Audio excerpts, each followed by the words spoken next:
कोटा का रुख करते हैं। कोटा में क्या स्थिति आप देख पा रहे हैं हिमांशु? क्योंकि हर जगह सिचुएशन लगभग सिमिलर है कोविड की वजह से, तो ऐसे में वो नियम निर्देश, और पहला दिन बीत गया, दूसरा दिन आज है, पार्टी के कैंडिडेट्स अभी हमने देखा, जैसे दीपक खुद बता रहे थे कि नहीं निर्धारित हो पाए, तो ऐसे में वहां क्या कुछ स्थिति आप देख पा रहे हैं?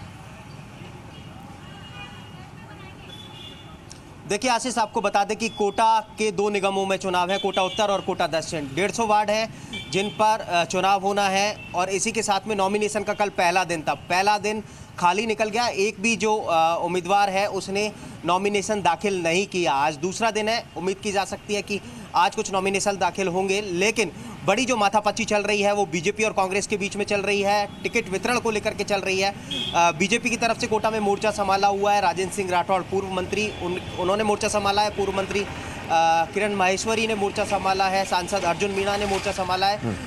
पूरी तरह से हर टिकट पर स्क्रूटनी करने के साथ में बड़ी गहन चर्चा की जा रही है। कांग्रेस की तरफ से बात करें तो कमान खुद यूडीएच मंत्री शांति धारीवाल ने संभाली हुई है, कोटा के प्रभारी मंत्री लालचंद कटारिया ने संभाली हुई है। यानी कि हर नाम पर हर वार्ड में पूरी जो माथापच्ची है वो चल रही है, और उसके बाद ही जो लिस्टें हैं वो जारी करने की उम्मीद जताई जा रही है। यानी कल शाम को कांग्रेस की तरफ से लिस्ट जारी हो सकती है। 17 तारीख की बात बीजेपी कर रही है कि 17 तारीख को उनकी तरफ से लिस्ट जारी होगी। लेकिन फिलहाल निगम चुनाव को लेकर के इस बार क्या घमासान देखने को मिलेगा और इस बार क्या खास होगा, कुछ एक्सपर्ट मेरे साथ में हैं, क्या मानते हैं कि इस बार के चुनाव में क्या खास होगा? निगम चुनाव गंभीरता से लड़ रही हैं दोनों ही पार्टियां।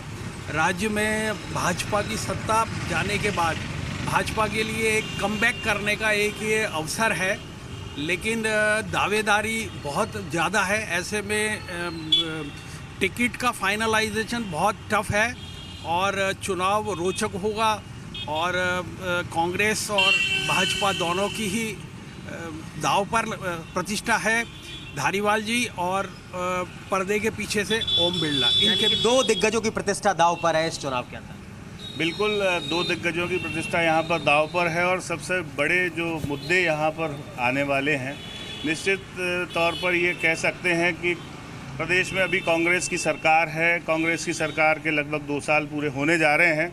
ये चुनाव कांग्रेस की सरकार के 2 साल के कार्यकाल का मूल्यांकन कहा जा सकता है। बिल्कुल सही बात आपने कही, 2 साल के कामकाज का मूल्यांकन होगा। आप किस तरह से देखते हैं इस बार क्या रोचक चीजें होंगी? क्योंकि 2 निगम होंगे, 150 वार्ड होंगे, एक बड़ा पूरा एक नए सिरे से नए खाके के साथ में इस बार का चुनाव लड़ा जाएगा। इस बार ऐसा लगता है कि चुनाव पूर्णतः स्थानीय मुद्दों पर लड़ा जाएगा।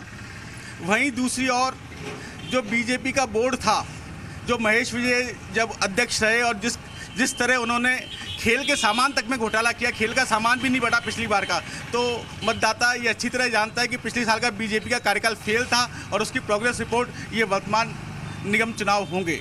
यार एक बात ये और कि फिलहाल वर्तमान में जो विकास कार्य चल रहे हैं, कांग्रेस उनको मुद्दा लेकर के चुनाव मैदान में जा रही है, तो क्या लगता है कि जनता के बीच में इसका प्रभाव पड़ पाएगा? विकास कार्य सबसे अहम चीज़ होती है शहर के लिए, और कांग्रेस के सत्ता में आते ही कोटा शहर में बहुत सारे विकास कार्य अंडर ब्रिज जैसे, ओवर ब्रिज जैसे बन रहे हैं, तो इसका निश्चित रूप से कांग्रेस को चुनाव के अंदर। ठीक है हिमांशु, बिल्कुल ये मूल्यांकन जनता करेगी। ये मूल्यांकन, ये आकलन जो वोटर्स हैं वो भी करेंगे अपने अपने तरीके से। और निश्चित रूप से देखिए, जी राजस्थान लगातार एक अपील करता है सभी लोगों से कि आप लोग प्लीज अगर बाहर हैं तो मास्क लगा के रहिए। हमारे रिपोर्टर्स भी लगातार मास्क में हैं, आम लोग भी मास्क में रहें तो ज्यादा जरूरी है और ज्यादा बेहतर रहेगा। बहुत बहुत शुक्रिया हिमांशु मित्तल आपका, दीपक गोयल आपका, और अरुण